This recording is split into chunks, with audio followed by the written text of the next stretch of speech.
Sometimes a musical is so good we simply can't say goodbye. Today I'm going to walk through the longest running musicals from London and New York and give you one fun fact about every single show. For this video we are going off continuous musical productions. Original productions and revivals do not culminate their numbers, and any musicals with more than 2,500 performances through their full run will be included. I am hoping and praying that I'm not missing any. All of this information is correct as of the time of recording this video in October 2025. We're going to start from the bottom and work our way up to the longest running musical production of all time, starting with number 42, The Producers. With 2,502 performances at the time of closing, this musical just manages to sneak on the list. The Producers, Mel Brooks' smash hit comedy musical, still holds the record for the most Tony Award wins for one single show, claiming 12 awards on the night. They used to also share the title of most nominated show with 15, eventually sharing this title with the musical Billy Elliot. But both shows have now been superseded by Hamilton, which was nominated for 16 awards but only won 11. 41. Kinky Boots. Kinky Boots raised Broadway up for a very successful 6-year run and 2,507 performances, bringing conversations about queerness and acceptance to the forefront of Broadway theatre. We go from one musical with a Tony Awards fact to another. Kinky Boots won a total of 6 Tony Awards in 2013, including Best Original Score. This was awarded to composer Cyndi Lauper, making her the first woman to win in this category. Number 40. Oliver. As the current revival picks a pocket or two over at the Guildford, we can look back to Oliver's very first West End run, which claims itself a spot on this list. A very simple fun fact for Oliver is where it first performed in London.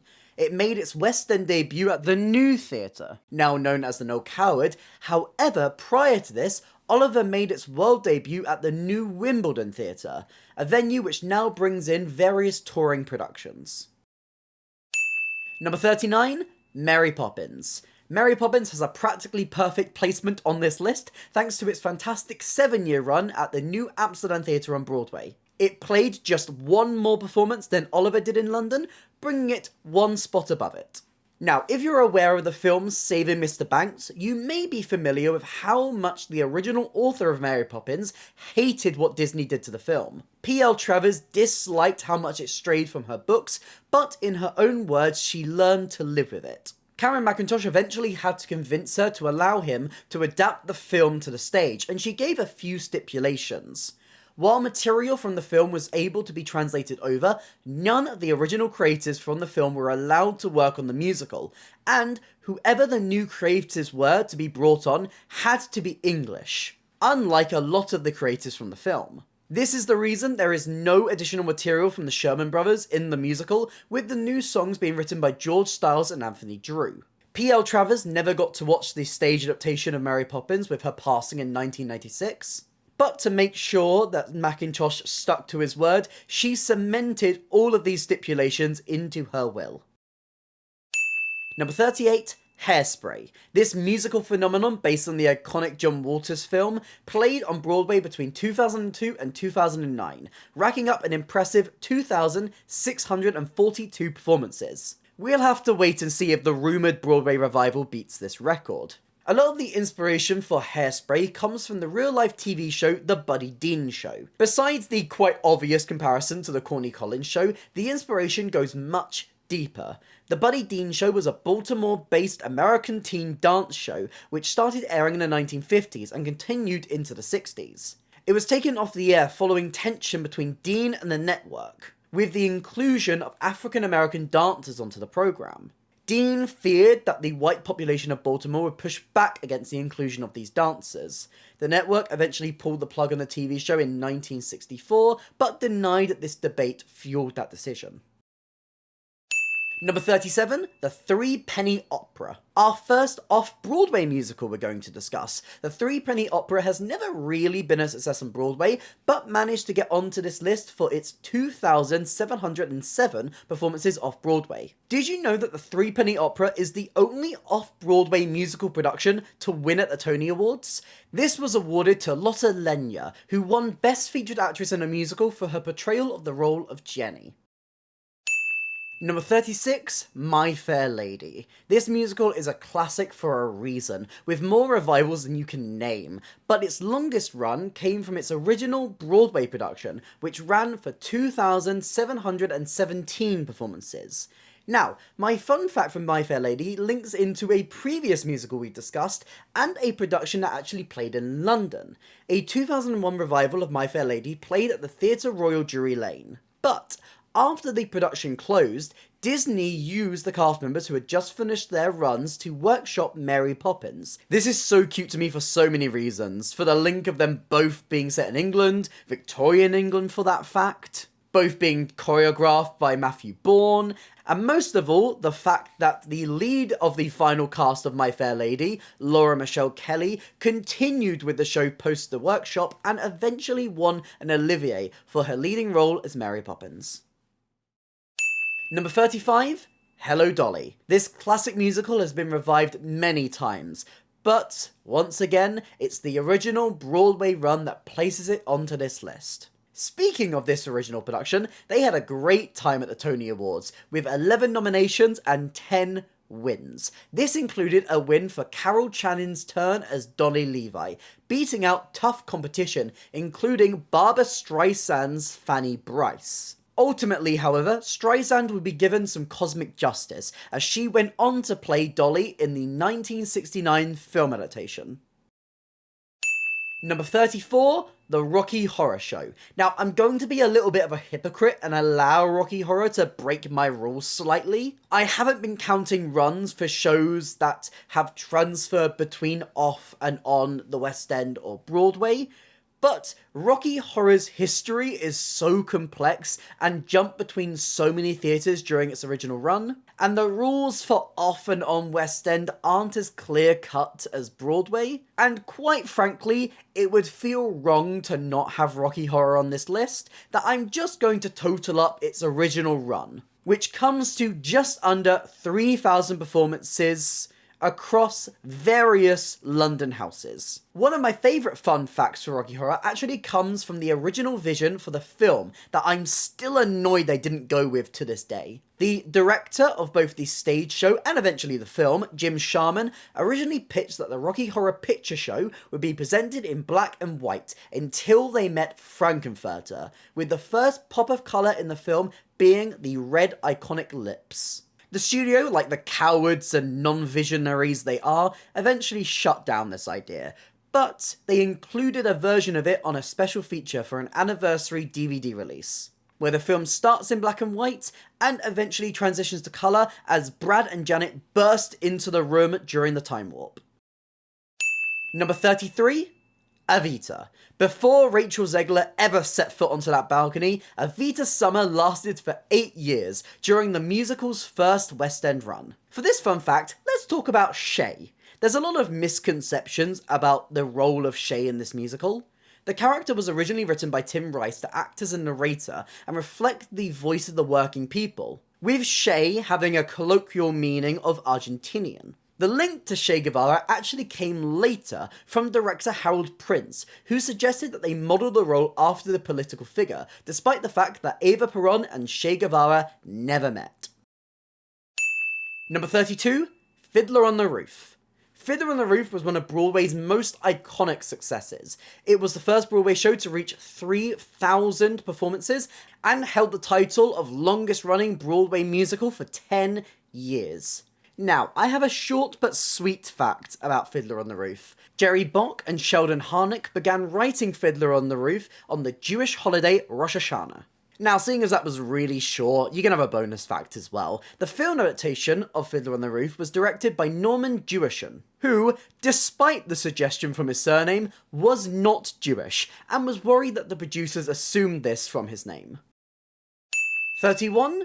Me and My Girl. While Me and My Girl has existed since the 1930s, it was actually a later 1985 revival featuring book revisions from Stephen Fry and Mike Ockrent that gets the classic onto this list. With 3,303 performances in London's West End, which is very satisfying to say. However, my fun fact for this musical is actually about the 1930s version, as in 1938 the BBC started to broadcast plays direct from the West End. The first of these was a production of J.B. Priestley's When We Are Married. But on the 1st of May 1939, Me and My Girl became one of the first musicals to be streamed in its entirety on TV, with the performance being successfully broadcast from the Victoria Palace Theatre. Number 30, Jesus Christ Superstar. This musical started out as a concept album, and that concept very clearly worked, as the first West End production lasted 8 years, with 3,357 performances. But did you know that we could have had a very different version of King Herod's song? This song started life as Try It and See, which Tim Rice and Andrew Lloyd Webber submitted for the 1969 Eurovision Song Contest. When it wasn't selected, the song was reworked into King Herod's song and included on the concept album that eventually became the show we know and love. Number 29, Grease. Grease was the word on Broadway, ironically lasting between 1972 and 1980, just like the last musical on this list. It's interesting to look back at this original Broadway production with how big the film is and realise just how different it looked. From small naming differences such as the T-Birds originally being known as the Burger Palace Boys, to huge differences such as multiple of the most iconic songs being added in later revivals after the film added them in. These songs include the title number Grease, You're the One That I Want, and Hopelessly Devoted to You. And interestingly, Hopelessly Devoted was only added to the film last second, as Olivia Newton-John's contract stipulated that she was to be given a solo song. Number 28, 42nd Street. The classic tale of the importance of understudies absolutely took Broadway by storm back in the 1980s, with a 9-year run for this musical based on a 1930s film. Now, it's fitting we have a story about an understudy stepping up for this musical about understudies. When 42nd Street transferred to London in 1984, the musical soon suffered an ironic twist of fate, where holiday and illness lined up to where both the lead and the understudy of Peggy Sawyer were unable to play the role. Just like how Peggy steps up in the musical, a young Catherine Zeta-Jones took up the role of Peggy, eventually moving on to play the role full-time and become a huge star in her own right. Number 27, Hamilton. We now come to the first production on our list that is still open. Having recently celebrated 10 years on Broadway, Hamilton is a staple of both London and New York. Despite all the buzz about the return of original Broadway cast member Leslie Odom Jr. back into the role of Burr for the 10th anniversary, there's one cast member from that original Broadway cast that is still in the current Broadway show. This is of course the incredible Thane Jasperson, who plays Samuel Seabury. Number 26, Nonsense. Before Sister Act gave us a taste of singing and dancing nuns, Off-Broadway fell in love with Nonsense, a musical comedy that played in New York for 10 years, between 1985 and 1995. While it's fairly rare to see many musicals get sequels, Nonsense spawned 6, each with more wild titles I have to give you here, completely out of context. We have Nonsense, The Second Coming, Sister Amnesia's Country Western Nonsense Jamboree, Nuncrackers, the Nonsense Christmas musical, Meshuggah Nuns, which I will tell you is about the nuns starring in a production of Fiddler on the Roof for some reason, Nonsensations, the Nonsense Vegas Review, that's probably the weakest one, and finally, and probably the best, Nonsense Boulevard. My god. Number 25, Avenue Q, which saw its longest run happen post-Broadway and off-Broadway at New World Stages. It played here for almost 10 years, amassing around 4,000 performances when it closed in 2019. Now, throughout this fun facts series, I've shared quite a few Avenue Q facts, and every time I've almost spoken about this one cut song from the original London production. It feels right that I finally get to discuss it here. During previews of Avenue Q in London, a song played towards the end of the interval on the screens, which saw Nikki taking up a bathroom stall singing a song about time, aptly named Time. This song was cut before opening night, but was placed back into the show for their final London performance, and the full video can be seen on YouTube now, including the very special cameo that I won't spoil. Go watch it. After this video, of course. Number 24, Aladdin. They didn't need 3 wishes for a strong and successful Broadway run. This smash hit musical is playing at the New Amsterdam Theatre, where it's been since 2014. The original Broadway cast of Aladdin had many stars in the lead roles, including James Monroe Iglehart, Adam Jacobs, and the original voice actor for Jafar, Jonathan Freeman. But in the ensemble was future West End darling Marisha Wallace, who got to perform the iconic line, "Still I think he's rather tasty." But it wasn't just here, or on the original cast album where you can hear her, as she also played this role and sang this line in the Aladdin live-action remake. Number 23, Miss Saigon. From one musical with a questionable history of authentic Asian casting to another, the original production of Miss Saigon. Despite having enough controversies to fill a whole dedicated Wikipedia page, look it up. Miss Saigon stands very high on the list. The musical had 10-year runs, both on Broadway and in the West End, but it's the West End production that manages to get it a spot here, winning by about 200 performances. One of my favourite facts about Miss Saigon is the story of John Briones. You likely know him for his incredible take on the engineer in the most recent West End and Broadway revivals, but this was not the start of his journey with this musical. Briones featured within the ensemble of the original London production of the show, and later toured with the musical as a swing, making his take on the engineer a true full circle moment. Number 22, Billy Elliot. One of the musicals on this list that I'm most desperate to see return. This homegrown musical had an impressive 12-year West End run, finally ending in 2016. A lot of people know about the Billies that went on to become big names, such as West End icon Leighton Williams and Spider-Man Tom Holland, but I'd like to highlight the original 3 Billies. Leah Moore, James Lomas, and George Maguire all went on to jointly win the Best Actor award at the Olivier Awards.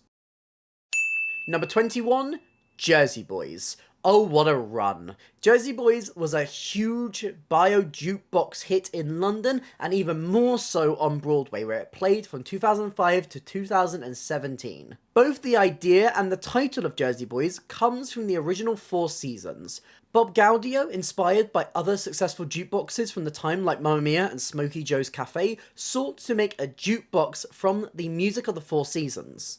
Musical biopics were still fairly rare at this point, but they decided to tell their own story, rather than attaching an original one. Gaudio also came up with the title of the musical, saying that the members of the band were just all Jersey Boys.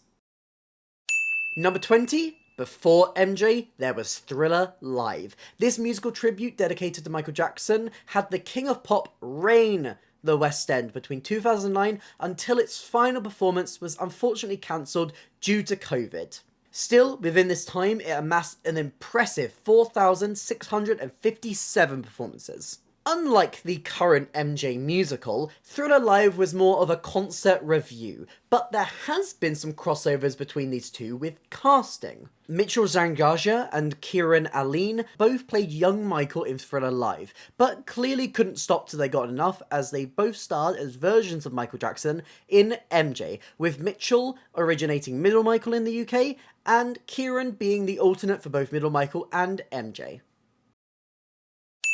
Number 19, We Will Rock You. One of the few musicals on this list that has never been to Broadway. We Will Rock You captivated West End audiences from 2002 to 2014 at the Dominion Theatre, racking up 4,659 performances.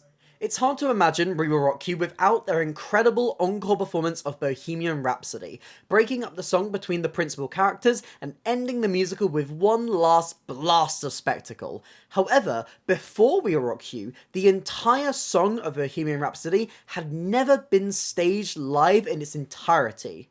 This was because it was deemed too complicated, and now we can't picture the musical without it. And hell, it's now not even the only musical to feature the song.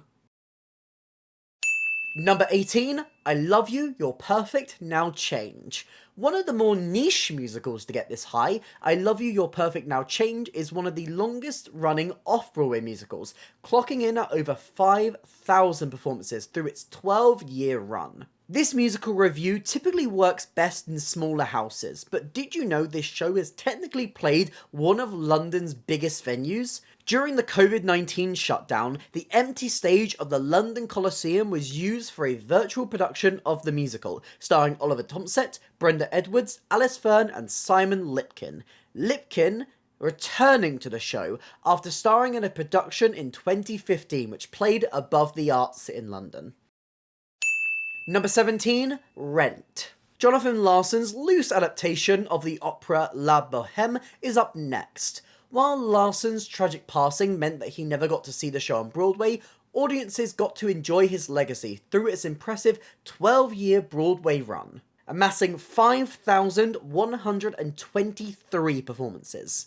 Rent is often credited with being Broadway's first ticket lottery, and a pioneer for theatre rushes that are ever popular to this day. With a musical that championed bohemians, the producers of Rent wanted to make the show more accessible to young people. To do this, they held back 2 rows of premium seats at every single performance and sold these for $20 2 hours before each performance. This scheme became so popular that people started camping outside the theatre to get their hands on tickets, and was eventually replaced with their ticket lottery, and more shows set up similar schemes, allowing people to see Broadway theatre at a great price.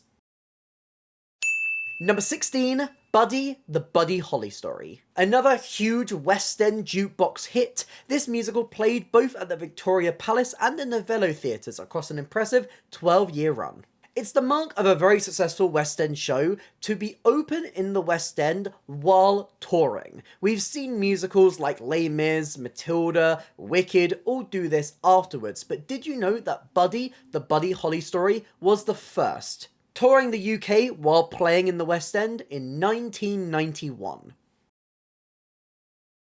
Number 15, Matilda. Soon to be celebrating 15 years in the West End, it's no miracle that Matilda has lasted so long. This musical is a top choice for families with the genius adaptation from Tim Minchin and Dennis Kelly. As of recording this video, the Old Vic Theatre in London is home to a huge Matilda reunion. Mary Page Marlowe, directed by Matilda's film and stage director Matthew Warchus, features the original stage Miss Honey, Lauren Ward, the original stage Miss Phelps, Melanie Labarry, an original West End Matilda in Eleanor Worthington Cox, the musical film Matilda, Alicia Weir, the musical film Mrs. Wormwood, Andrea Riseborough, the musical film Bruce, Griffin Ashton, the musical's designer, Rob Howell, the musical's lighting designer, Hugh Vanstone, the musical's sound designer, Simon Baker, and the musical's wigs, hair and makeup supervisors, Campbell Young Associates. Number 14, The Book of Mormon. With over 5,300 performances as of recording this video, this musical comedy written by the writers of South Park and the writer of Avenue Q is undeniably a Broadway smash hit. But my fun fact for The Book of Mormon is an example of how shows that run for this long can adapt to the times. The Book of Mormon, like other work from the creators of South Park, has not been shy of controversy with its satire and its storytelling. Many people criticised the musical for how it presented the people of Uganda, falling into harmful stereotypes that reinforce a white saviour narrative. During 2020 and after the tragic death of George Floyd, a letter was drafted to the creative team, signed by current and previous cast members of the Book of Mormon, asking them to rework parts of the show. to try and remedy some of the attitudes within the piece. With the COVID shutdown happening at the same time, they were able to take another look at the material and made adjustments in line with the cast suggestions for when the show reopened in 2021. Number 13, Beauty and the Beast. The first ever Disney theatrical production, Beauty and the Beast paved the way for Aladdin, Mary Poppins, Lion King, and so many more Disney stage musicals. It rightfully lands high on this list for its Broadway run, which lasted between 1994 and 2007, for a total of 5,461 performances, with Book of Mormon admittedly being very close to overtaking this. For this fun fact, I'm going to tell you a story about Al Hirschfeld. Hirschfeld was a famous cartoonist for the New York Times, and did a lot of Broadway-inspired art. For this, he currently has a theatre named after him on Broadway to celebrate these contributions. But his first artwork to be published in the New York Times in colour was based off the stage version of Beauty and the Beast. However, the creative team were shocked to see that Belle's iconic yellow dress and the Beast's blue suit were coloured pink and green respectively. Disney were furious, and when they confronted Hirschfeld about this, he simply responded, "The costumes may have been blue and yellow, but they made me feel green and pink."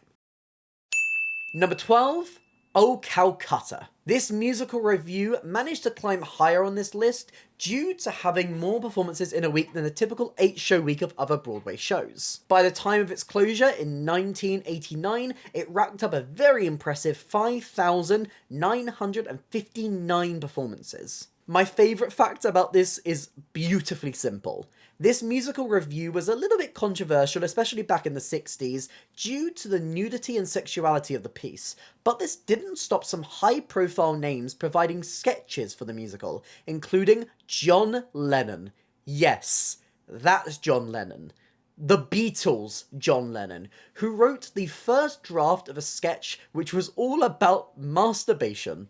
It is most certainly the most recognisable and timeless piece this man has ever written. Number 11, A Chorus Line. When you think of Broadway, one of the first musicals that should come to your mind is A Chorus Line, a musical putting the stories of performers into the spotlight. The longest run for this smash hit lasted between 1975 and 1990, with 6,137 performances. A Chorus Line is created from the stories of various real dancers. Director Michael Bennett paid each of the dancers just $1 to use their stories, which led to many becoming upset once the show became a huge smash hit. To remedy this, he later arranged for the dancers to receive royalties from the original Broadway production, but seemingly they did not receive the same deal when the 2006 revival came to Broadway. We arrive at our top 10, and skating into the 10th place is Starlight Express. The show had an extremely successful West End run at the Apollo Victoria Theatre. As you likely know, Starlight Express relies heavily on skates throughout its staging to build the spectacle, and to present these trains on stage. But did you know that throughout the original West End run from 1984 to 2002, that they got through over 27,600 pairs of shoelaces, 27,000 skate wheels, and 23,000 shoe tops?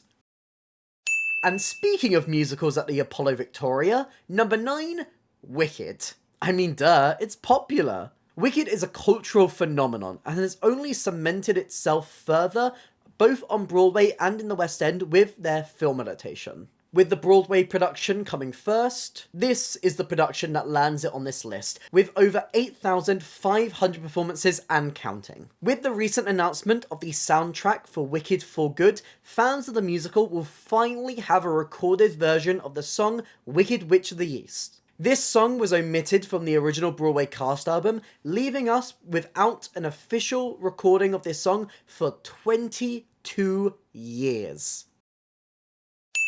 Number 8, Cats. It seems like A Jellicle Ball is heading back to Broadway very soon, but Cats finds itself on this list for its original West End run. In 1981, as the original production of Cats was preparing to open, Judi Dench was originally cast as Grisabella and Jenny Anydots. However, before the opening, she tore her Achilles tendon, and so the role was then offered to Elaine Paige. Many years later, Judi Dench would end up starring as Old Deuteronomy in the 2019 film adaptation of Cats. A full circle moment, no matter what you think of the film adaptation of Cats.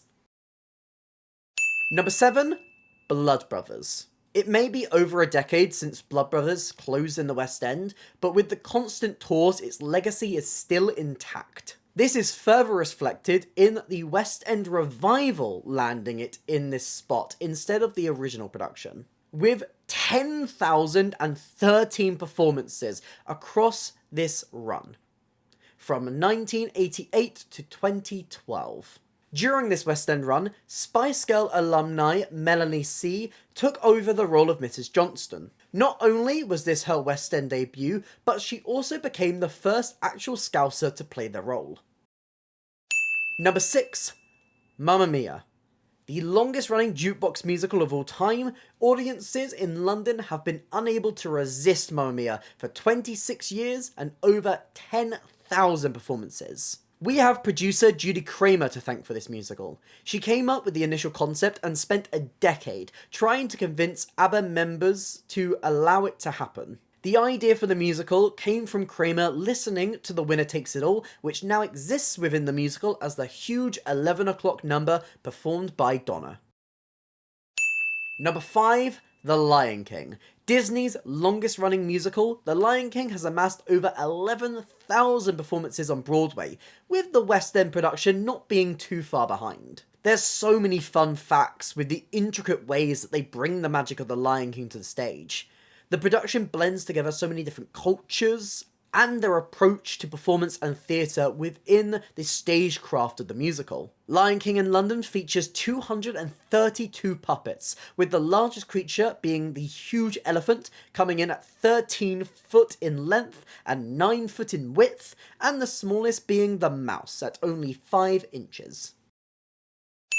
Number 4, Chicago. Currently the longest running musical open on Broadway, Chicago's 1996 revival has far outshone their first Broadway run, with over 11,300 performances.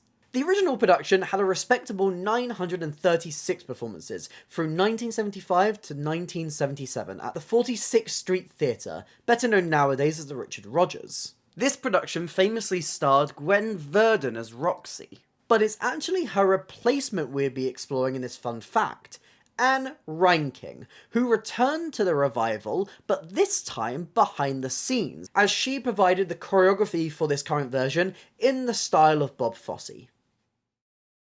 Number 3, The Phantom of the Opera. While its run on Broadway has come to a close, the Phantom is still haunting His Majesty's Theatre in the heart of the West End, as he has since 1986. It still holds the title of the longest running show on Broadway, even if the West End run predates it, with well over 15,000 performances. If you've ever seen this show, you may wonder why the mask on the poster and the mask actually in the show differ. Originally, the mask in the show was meant to match the one on the poster, however, this design obstructed the microphone for the actors playing the Phantom. So designer Maria Bjornsson designed the new half mask that's still seen in the production today. Another fun fact about this mask links back to Maria once again, as you may notice the mask creates quite a prominent nose shape, and according to Rodney Gordon, who created many of the masks for the Broadway production, this was inspired by Maria's own nose. Number 2, and it may surprise you not to see it at number 1, Les Miserables. Celebrating 40 years in the West End next week. Les Mis has had impressive runs both in London and New York, but it is obviously the West End run where it's been playing since 1985 that claims it a spot on this list. My fun fact for Les Mis actually comes from one of their muck-up matinees. If you've never heard of this, it is traditional that in the final matinee performance of many shows, cast members will often mess around. This may be adding little things into the show or doing small pranks, but these will typically be small things that the audience won't notice. For example, a story I've heard through the grapevine actually surrounds Jean Valjean's parole ticket. This yellow slip of paper is meant to be ripped by the actor playing Jean Valjean, and during a muck-up matinee, one of the performers laminated this document, making it so that the actor playing Jean Valjean could not rip it. And oh boy, how I wish I was there to see that. Now, many of you may be surprised to learn that Les Mis is not yet the longest running musical production, as that record still belongs to number 1, The Fantastics, a musical which played off-Broadway for almost 42 years. Running from 1960 to 2002 and amassing a whopping 17,162 performances. This musical isn't widely known, especially not here in the UK, where the original West End run only played for 44 performances, but the musical stayed open for so long off-Broadway thanks to producer Lor Noto. Noto managed to claim 2 Guinness World Records for the show, the first to celebrate the musical's record-breaking run, but the other to celebrate Noto himself, who played the role of Huckabee in the production for 17 years. Lor Noto sadly passed away in 2002, just months after the closure of this musical. But those are 42 of the longest running musical productions in London and New York. Which of these is your favourite? And do you have any additional fun facts to share about these musicals? Let me know all your thoughts in the comments down below. If you did enjoy this video, please consider hitting like and subscribe, it really helps me out to the channel. Here's some links to some other videos on screen right now, and a link to my Instagram if you'd like to drop me a follow over there. And a huge thank you to our channel members who support everything I do over here. But that's it for me today, and I hopefully see you next time. Bye!